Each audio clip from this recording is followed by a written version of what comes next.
तो सैकड़ों फोन आ गए। तो उन भाई बहनों के सबके एक ही विचार है, सबकी एक ही बात है। कौन सी? कि भगत जी 2022 में पवन जी जयपुर वाले से आप दूर हुए और आपने नाम शुद्ध करवाया और आश्रम में जाने लगे, तो फिर अब ऐसी क्या बात हो गई तो आप फिर से आश्रम जाना छोड़ रहे हो, या फिर उन भक्तों की संगति छोड़ रहे हो जो ऐसे कुकर्म करते हैं, ऐसी गलतियां करते हैं, गालियां देते हैं, भक्तों को मारपीट कर रहे हैं, उनका साथ छोड़ रहे हो, जो राजनीतियां करते हैं, धरना प्रदर्शन करते हैं, मालिक के ज्ञान के विरुद्ध जो कार्य कर रहे हैं, उनसे आप संपर्क तोड़ रहे हो, तो फिर क्या करना चाहिए? यानी उन भाई बहनों का ये कहना है कि फिर क्या करें, क्या करना चाहिए? तो भाई और बहनों, दास ऐसे भाई बहनों से फिर से हाथ जोड़ के विनम्र प्रार्थना करेगा, निवेदन करेगा कि भाई ये 2 कोटि का जीव है, इसको देख के कोई डिसीजन ना ले, इसको देख के कोई कदम ना बढ़ाए इस भक्ति मार्ग पे भगवान के लिए। अरे दास तो खुद मोक्ष के लिए इस भक्ति मार्ग में आया है। नहीं, दास को तो परमात्मा ने सब कुछ दे रखा था पहले ही। दास तो ज्ञान को समझ के आया, ना कोई दुख था, ना कोई तकलीफ थी पूरे परिवार को, ना कोई ऐसी घटनाएं घटी थी परिवार के साथ कि उस घटना को सही करवाने के लिए या कुछ लाभ के लिए, भौतिक लाभ के लिए या सांसारिक लाभ के लिए दास मालिक के शरण में आया है, इस सदगुरु रामपाल जी भगवान के शरण में आया है। ऐसा कुछ नहीं है। दास तो ज्ञान को समझा, उस ज्ञान में लगा कि यहाँ पे आत्मा का मोक्ष होगा, आत्म कल्याण होगा। तो दास इसलिए मालिक की दया से गुरु जी की शरण में आया था, अपने मोक्ष के लिए, अपने आत्म कल्याण के लिए, यानी खुद का डिसीजन। उस दास ने नाम लिया था मालिक की दया से, तब भी खुद का पर्सनल डिसीजन था। भगतमती को भी दास ने बोला था भाई ऐसी बात है, ज्ञान समझ में आ गया तो भाई दास उस हिसाब से पूजा करेगा जो सतगुरु रामपाल जी भगवान देंगे, फिर मैं आपकी नहीं मानूंगा, फिर आप छूटो चाहे रूठो चाहे कुछ भी हो। तो उन्होंने, वो भी प्यारी आत्माएं थी, बच्चे भगतमती, उन्होंने कहा भाई देख लो अब अगर आपके समझ में आती है तो दास को समझ में आ गया। गुरुजी ने नाम उपदेश दे दिया 2017 में ही, 17 में या 16 में, दास को कंफर्म नहीं है, तो नाम दे दिया गुरुजी ने। उसके बाद जब मैं भक्ति क्रिया वहां पे करने लगा तो मालिक ने तो खींचना था, मालिक ने तो अपने कोयल के बच्चों को खींचना था, तो उनको भी प्रेरणा की, तो सारे भगत बन गए। यानी सांसारिक तौर पे जो बच्चे हैं, भगतमती है, उनको भी परमात्मा ने प्रेरणा कर दी, तो वो भी शरण में आ गए। तो दास ने आत्म कल्याण में किसी की कोई परमिशन नहीं ली। दास ने किसी से कोई पूछा नहीं कि ऐसे ऐसे संत हैं या ऐसे ऐसे नाम लेना है, ले लूं क्या? तो दास ने किसी से कोई डिसीजन नहीं लिया। और दास ने जब भगतमती को बोला कि ऐसा ऐसा ज्ञान है, अगर मेरे समझ में आ गई तो भाई मैं ये भक्ति करूंगा, अगर आप मना भी करोगे तो फिर उसमें आपका कोई रोल नहीं रहेगा, चाहे मुझे घर छोड़ना पड़े। तो हो गया फाइनल। दास ने उस खुद का आत्मिक डिसीजन लिया आत्म कल्याण के लिए। तो भाई जैसे ही उस दिन भी 2022 में भी खुद का डिसीजन था, दास वो भी थोड़ा सा क्लियर करेगा भाई बहनों के सामने कि 2022 में भी जो झोल आया उसमें भी दास ने डिसीजन, पर्सनली डिसीजन लिया था। अन्य भाई बहनों को नहीं पूछा था कि आप भी छोड़ दो, आप भी इधर नाम शुद्ध करा लो, या आप भी कुछ ऐसा कर लो। हाँ, कई भाई बहनों के भी फोन आते थे तो दास यही कहता था उनको, भाई ये वीडियो आई है, अगर आपको सत्य लगता है तो भाई और बहनों, अगर आपको लगता है तो भाई नाम शुद्ध करा लो। दास ने तो ये ठेकेदार नहीं बना था कि नहीं नाम शुद्ध कराओ जाके, है नहीं तो ऐसा है, नहीं तो ऐसा कराना चाहिए। ऐसा दास ने कोई वो अपनी तरफ से कोई किसी भाई बहन को डिसीजन, पर्सनली डिसीजन नहीं लिया था। तो उस समय भी अगर कोई भाई बहन मुझ तुच्छ प्राणी एक गलतियों के पुतले को देखा देखी, गलतियों के पुतले की देखा देखी अगर भाई बहन छोड़ चुके थे सत भक्ति, यानी सत्य भक्तों की संगति छोड़ चुके थे, तो भाई और बहनों उनसे भी प्रार्थना है, जिनके फोन आ रहे हैं, और फोन कल से परसों से इतने फोन आ रहे हैं, आधे तो उठा नहीं पा रहा, और उनका एक ही कारण है कि भगत जी अब क्या करें, अब क्या करें, हम भी आश्रम में जाना छोड़ दें, क्या करें? तो उन भाई बहनों को दास की प्रार्थना है, भाई दास के परसों जो डिसीजन था, आत्मिक डिसीजन, आत्मा की शांति के लिए डिसीजन, एक आत्मिक उस रुझान के, उस परमात्मा के प्रति जो डिसीजन था, वो आप भाई बहनों से पूछ के डिसीजन नहीं लिया था। आपसे सैकड़ों भाई बहनों से या हजारों भाई बहन से, आप किसी भी भाई बहन से पूछ के या लाइव आने से पहले किसी भी भाई बहन को कोई बोला हो, कुछ भी बात बोली हो कि भगत जी ऐसी ऐसी बात है, दास तो ऐसे डिसीजन लेगा और लाइव आएगा, तो भाई गुरुजी के चरणों की सौगंध खाकर दास कह रहा है ऐसा कोई डिसीजन, यानी किसी भी भाई बहन को पूछ के दास ने ऐसा कोई डिसीजन नहीं लिया। दास को प्रेरणा हुई, दास ने एक छोटा सा मैसेज डाला आधा एक घंटे पहले और दास फिर लाइव आ गया। किसी भी, यहां तक कि घर वालों को भी, यानी भगतमती और जो बच्चे हैं सांसारिक तौर पे, उनको भी दास ने अभी तक कुछ नहीं बोला। उनको भी पता नहीं है इन चीजों का। लाइव देख रहे होंगे तो देख रहे होंगे, लेकिन वो खुद ने, दास ने, यानी इस नीच प्राणी ने, इस पापी प्राणी ने खुद का अपना डिसीजन लिया आत्म कल्याण के लिए। किसी भी भाई बहन को नहीं पूछा। इसमें आत्म कल्याण में किसका मतलब किससे पूछना, किसकी राय लेनी, किससे राय मशुरा करना? भाई जो सत्य हैं वो तो सत्य हैं। तो भाई और बहनों, उन भाई बहनों से जो कल परसों से फोन आ रहे हैं, उनकी एक ही बात है, तो उनसे प्रार्थना कर रहा है दास, भाई ये डिसीजन आपका शिवम का है। और अगर दास के कहने से, अगर दास की देखा देखी में, यानी मुझ प्राणी की, मुझ पापी प्राणी की देखा देखी में अगर 2022 में छोड़ा है, देखा देखी में, तो देखा देखी में भी छोड़ा है, तो वो भाई आपकी गलती है। आप भाई बहनों की गलती है कि आपने देखा देखी में 2022 में छोड़ा कि कजोड़ दास ने छोड़ दिया तो हम भी छोड़ दो। कजोड़ दास ने छोड़ दिया तो कजोड़ दास सही है, आप भी छोड़ दो। दास किस हद तक, किस जगह, किस कामों में सही है, उस पर निर्णय करता है। दास सत्य पर सही था। कोई भाई बहन गलत शब्दों का प्रयोग करता था तो दास उसके लिए, उसके विरोध में था, उसके विपक्ष में था कि भाई ऐसे शब्दों का प्रयोग ना करके अच्छे शब्दों का भी प्रयोग किया जा सकता है, तो उसके विपक्ष में था। तो फिर भी दास प्रार्थना कर रहा है, आपसे बारंबार क्षमा याचना कर रहा है दास कि 2022 में अगर मुझ दास की देखा देखी में अगर आपने उन चीजों को छोड़ दिया, सत्य भक्ति को, सत्य भक्तों की संगति को, तो भाई वो आपकी कमजोरी थी। फिर भी दास उसके लिए प्रार्थना, आपसे माफी मांग रहा है। और अब जो है, दास ने जो डिसीजन लिया मालिक की दया से, जो भी आत्मिक डिसीजन लिया कि मुझे सत्य भक्तों की संगति करनी है, साध संगति करनी है, और साध संगति का मतलब ही होता है कि सत्य संगति। ये किसी भगत की नहीं है कि 10 भगत 50 भगत जहां पे बैठ के चर्चा करेंगे तो उसको कोई भगत हैंडल कर रहा है। ये उस किसी एक पर्सनली भगत की नहीं है। तो भाई वो संगति ही साध संगति है। अगर जो भगत मिलकर परमात्मा की चर्चा कर रहे हैं, बैठ के परमात्मा को रिझा रहे हैं, परमात्मा का गुणगान कर रहे हैं, न परमात्मा की महिमा कर रहे हैं, महिमा गा रहे हैं, तो वो ही साध संगति है।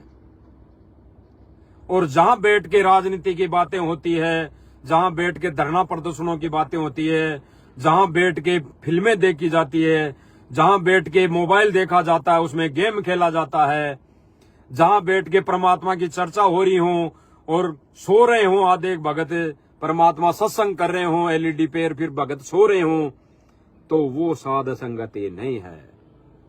वो तो केवल देखा देखी है। वो तो देखा देखी में भीड़ है, ये मान लो आप तो सीधा सा कि वो तो देखा देखी में है कि लाखों भगत आ रहे, तो भाई सही है सारा सब कुछ, बस बिल्कुल सत्य है, ऐसा वो मानकर चल रहे हैं। लेकिन जहां पे बैठ के चाहे 2 भगत बैठे हो, चाहे 1000 बैठे हो, उस परमेश्वर की यानी गुरुदेव भगवान की, सतगुरु रामपाल जी भगवान की चर्चा हो रही हो, उसका गुणगान हो रहा हो, उसको रिझाने की बात हो रही हो, वो कैसे खुश होगा वो बातें हो रही हो, चर्चा हो रही हो, आपस में भगत भाई बहनों के समक्ष आपस में भगत भाई बहन यही चर्चा कर रहे हो, सांसारिक चीजें भूल कर, हर प्रकार की गतिविधि भूल कर वो ही चीजें हो रही हो, सतगुरु रामपाल जी भगवान को याद किया जा रहा हो, वो है साध संगति, सत्य संगति। तो भाई उस साध संगति का संग करने के लिए दास ने परसों निवेदन प्रार्थना कर दी थी सब भाई बहनों से, और ये भी बोला था उसमें कि भाई और बहनों ये दास का आत्मिक डिसीजन है, पर्सनल डिसीजन है। ये किसी भाई बहन को पूछ के दास ने डिसीजन नहीं लिया और नहीं लेगा इस मामले में, क्योंकि आत्म कल्याण है, सर्वप्रथम आत्म कल्याण है और फिर परमार्थ है। तो उस दिन आत्म कल्याण का डिसीजन था और आज जो वीडियो आ रही है परमार्थ के लिए है। अब आगे जो भी वीडियो आएगी वो भाई बहनों के लिए परमार्थ के लिए होगी। परमार्थ के लिए ऐसा है कि गुरुजी ने जो विधान बताया, जो ज्ञान दिया, उसके अकॉर्डिंग लाइव आएंगे। मानो तो ठीक, विचार करना आपका उस पर कर्तव्य बनता है, नीर खीर का निवेरा करने का कर्तव्य बनता है, सत्य क्या है उस पर आपको अमल करने का कर्तव्य बनता है। तो ये आपका कर्तव्य है। तो भाई और बहनों, दास परसों लाइव आया था, उसके बाद सैकड़ों भाई बहनों के जो फोन आ रहा है, उन भाई बहनों को दास ने सोचा भाई क्यों ना भगत भाइयों के फोन आते रहेंगे, शाम तक किसी का फोन नहीं उठाएंगे तो वो ऐसा सोचेंगे भाई क्या पता क्यों नहीं फोन उठा रहा है। तो दास ने सोचा मालिक की दया से क्यों ना एक बार लाइव आके ही बता दिया जाए, तो ये फोन आने की समस्या कम हो जाएगी। आएंगे फोन तो फिर भी, लेकिन ये जहां तक है 80-90% कम हो जाएगी। तो दास तो उन भाई बहनों से प्रार्थना करेगा, भाई और बहनों सैकड़ों हों या हजारों हों, 2022 में जो दास की देखा देखी सत्संगति साथ संगति को छोड़ चुके थे, तो उन भाई बहनों से आज प्रार्थना है, दास की विनम्र प्रार्थना है। और दास बारंबार माफी मांगते हुए प्रार्थना कर रहा है भाई अब आगे का डिसीजन जो है, आत्मिक डिसीजन आप और भाई बहनों का, वो आपने खुद ने लेना है, दास को फोन करके नहीं लेना है और दास की देखा देखी नहीं करनी है भाई और बहनों। और जो देखा देखी करेगा या दास को पूछ के डिसीजन लेगा, वो भाई कमजोरी आपकी रहेगी। और दास को फोन कर दोगे, पूछोगे, कहोगे तो भी दास आपको ये डिसीजन नहीं देगा भाई आप भैया और साथ संगति से जुड़ जाओ। ये आपने निर्णय करना है कि सही क्या है, गलत क्या है, फिर आपको चलना है उस मार्ग पे, इतनी बात है। और जुड़ने वाली तो कोई बात ही नहीं है। जुड़ना तो परमेश्वर से है, परमात्मा से है, परमात्मा के मिशन से जुड़ना है। यानी मिशन कौन सा? सत्य मिशन। और संगति, साध संगति किसकी करनी है? सच्चे भक्तों की। इतनी बात है। तो भाई और बहनों, दास की प्रार्थना है, बिल्कुल प्रार्थना हाथ जोड़ के। फिर दास बार बार कहेगा कि दास बारंबार आपसे क्षमा प्रार्थी है, और क्षमा प्रार्थी माफी मांगते हुए दास फिर निवेदन प्रार्थना कर रहा है भाई दास को फोन करने की बजाय अपना स्वयं का जो डिसीजन है, आत्मिक डिसीजन आत्म कल्याण के लिए, वो आप स्वयं लो, आप खुद लो। और दास को फोन करके आप ये चीजें पूछ रहे हो तो ये आपकी कमजोरी है। ना कोई दास कोई ऐसा डिसीजन आप लोगों को देगा, क्योंकि ये स्वयं का आत्म कल्याण का मार्ग है।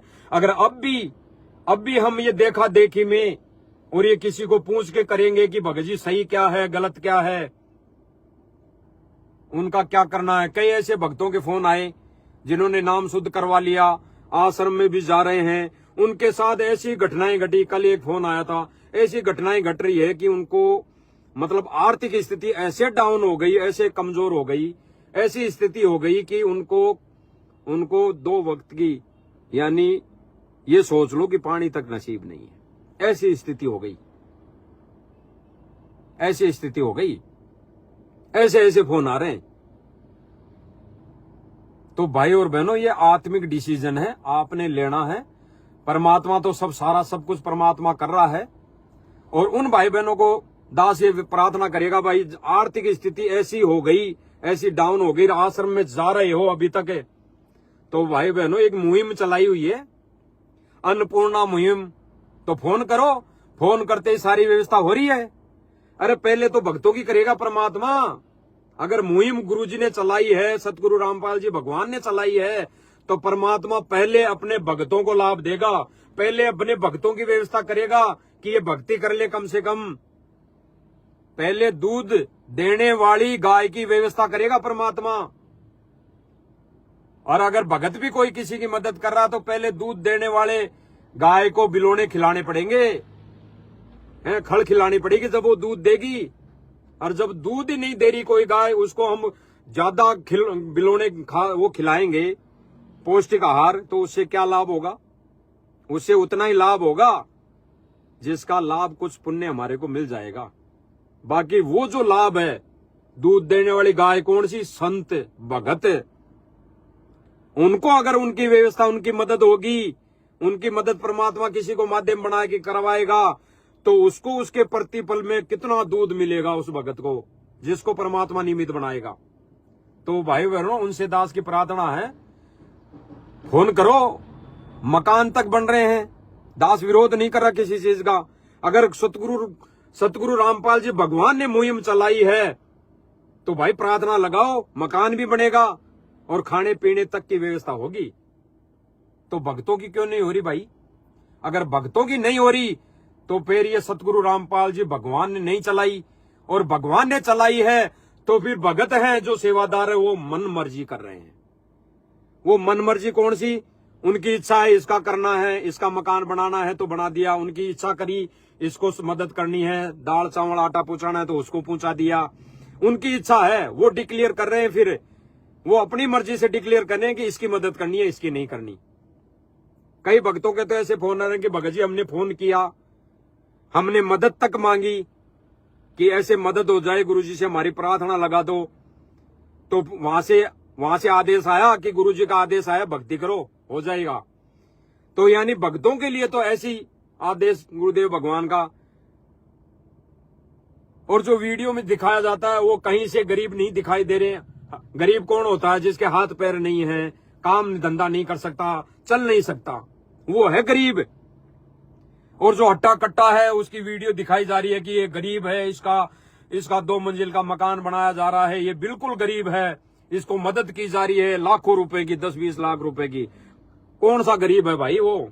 उसके हाथ पैर सही सलामत है, उसको ज्ञान गंगा पुस्तक दो और फिर कहो कि ज्ञान गंगा पुस्तक पढ़ और फिर परमात्मा की शरण ग्रहण कर, फिर परमात्मा काम धंधा दिलाएगा, क्योंकि वो करने में सक्षम है, उसके हाथ पैर सही सलामत है। तो जो भगत बेचारा वास्तव में दुखी है, जो गुरुजी के प्रति सब कुछ छोड़ दिया, रिश्तेदारियां छोड़ दी, सब कुछ त्याग दिए, सब रिश्ते नाते तोड़ दिए और गुरुजी के प्रति समर्पित हो गया, और उस भाई बहन को अगर कोई संस्कारवश कोई ऐसी झोल आ गया तो उसमें कौन मदद करेगा भाई? हम भगत भाई बहन ही करेंगे ना। तो ये सतगुरु रामपाल जी भगवान ने अगर मुहिम चलाई है आश्रम वालों के कहे अनुसार, तो भाई फिर मदद होनी चाहिए सबकी। हम जैसे 2 कोटि के जीवों के पास फोन आते हैं उन भाई बहनों के लिए कि भगत जी 100 रुपए देने के लिए तैयार नहीं है, 100 रुपए की मदद करने के लिए तैयार नहीं है भगत लोग, आश्रम वाले। तो भाई कैसे बात बनेगी? कैसे काम चलेगा? मनमाना आचरण है फिर ये गुरुजी का आदेश नहीं है। दास मना नहीं कर रहा, गुरुजी का आदेश हो सकता है, लेकिन अगर ऐसी घटनाएं घट रही है कि उनकी तो मदद की जा रही है जिनका इस भक्ति और भगवान से कोई लेना देना नहीं, उनकी मदद की जा रही है लाखों रुपए की, और जो भगत है जिनको इन भगवान से, इस भक्ति से लेना देना है, उसने सर्व त्याग दिया, सब कुछ छोड़ दिया, उनको अगर कोई परिस्थिति, उनका संस्कार कुछ ऐसा आ गया माड़ा और उनका काम धंधा छूट गया, तो उन भाई बहनों को मदद नहीं हो रही है। क्यों? फिर ये देखा देखिए, फिर ये गुरुजी का आदेश नहीं है, फिर ये गुरुदेव भगवान का आदेश नहीं है। अगर गुरुदेव भगवान का आदेश होता इस मुहिम का, तो पहले भक्तों की मदद होती कि वो भक्ति करते, सेवा करते, मर्यादा में रहते, लेकिन मर्यादा तो रही नहीं। भक्तों की मदद की बजाय उनको आदेश है कि भाई चलो रैली में, चलो धरना प्रदर्शन में, चलो राजनीति में, चलो फलाने में, चलो उस जयंती में, चलो उस एमएलए प्रधानमंत्री की रैली में। ये भगतों के लक्षण है, ये है मदद। अब वो भगत बेचारा आदेश समझ के गुरुजी का चले जाते हैं, क्या करें? उनकी मजबूरी एक तो ये हो गई कि उनको नाम लेना है, सतनाम और नाम लेना है। पहले तो हिसार की 4 हाजिरी होके सतनाम दे दिया जाता था, और आज हाजिरी कौन सी मानी जाती है कि अगर रैली में जाओगे तो 1 हाजिरी मानी जाएगी, उस फलाने मुख्यमंत्री की रैली में जाओगे, धरना प्रदर्शन में जाओगे तो एक हाजिरी मानी जाएगी, गुंडे की सीबीआई जांच में जाओगे तो एक हाजिरी मानी जाएगी, हैं उस फलाने भगवान की जयंती में जाओगे तो एक हाजिरी मानी जाएगी। तो वो मजबूरी में जा रहा है।